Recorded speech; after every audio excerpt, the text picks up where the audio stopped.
Mayo 23, 2026, Sabado han ikapito nga simana han pagkabanhaw.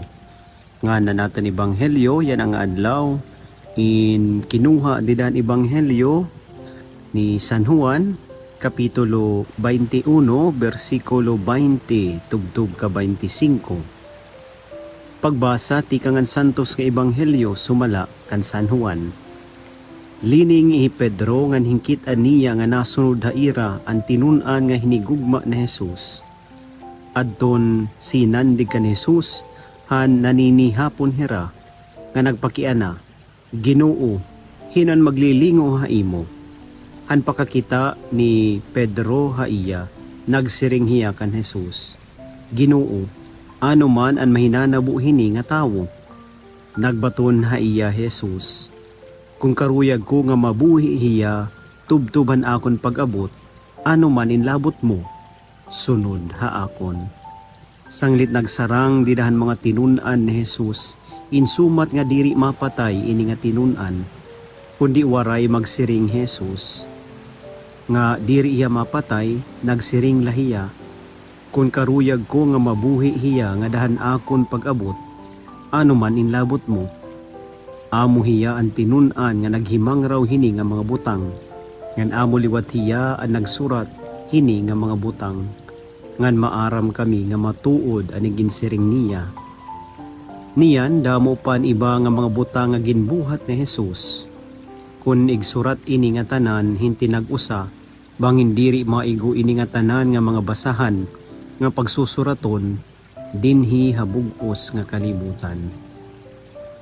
An ebanghelyo han Ginoo, pagdayawon ka, Kristo.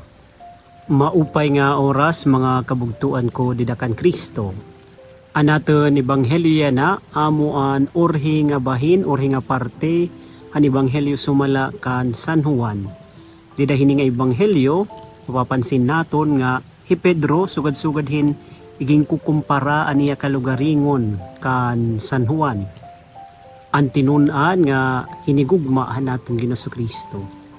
Mga kabugtuan, kita unta diri naton ikumparet aton kalugaringon hiton aton igkasitaw. Kay hikita nga tanan, gintagan kita hiton Dios hin magkaiba-iba nga talento, magkaiba-iba nga kakusgan. Siring pa nira, comparison is the thief of joy. Kung ginkukumpara naton iton aton kalugaringon, iton aton igkasitao, dida kita nagtitikang hiton diri pagiging malipayon. Lugod, igpasalamat, nga ni-appreciate naton kung ano iton may naton. Madanay kung ano iton butang nga diri naton na-appreciate itaton kalugaringon, asya iton iginaampo iton iba nga tao nga magkamayada liwat nira. Sanglit diri naton unta ikumpara iton aton kalugaringon, itaton sitwasyon, iton iba nga tao. Diri unta naton kulawan itaton pagkakaiba, kundi kulawan naton iton aton pagkakapareho. Nga tanan kita ginihigugma hiton Dios. Nga tanan kita espesyal hamata hiton Dios. Iton paghihingyap nga maging labaw hiton aton ikasitao, amo iton usa nga temptasyon nga kalibutanon. Pero mga kabugtuan, iton kasikatan, iton karikuhan, nga iton gahom, diri asya, iton makakatalwas sa aton. Diri kukulawan iton Diyos kung daman aton nakarawat, kundi iton iya kukulawan kung daman aton naihatag, nga naibulig, nga dahan aton ikasitaw, especially iton mga nagkikinahanglan. Nga mga kabugtuan, yan aliwat, ipapahinumdum kita, nga San Juan amo nagsurat hini nga ikaupat nga ebanghelyo.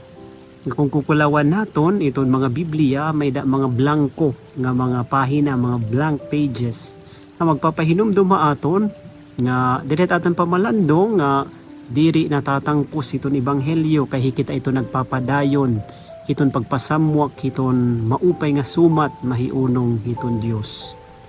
Ikita kumusing bahan, ikita nga mga binunyagan, ikita iton nagpapadayon han misyon ni Kristo din hiya kalibutan.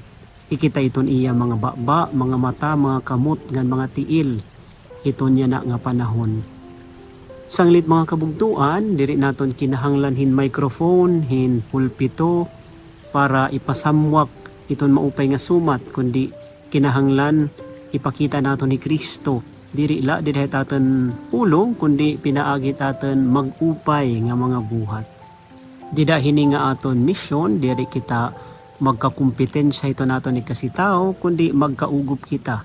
Sanglit kinahanglan magkaurusa, ngan magburublig, para mas maging madagmit iton paglurab, iton pagtuo, ngan hiton pagtuman naton, hiton misyon ni Kristo dinhi hakalibutan.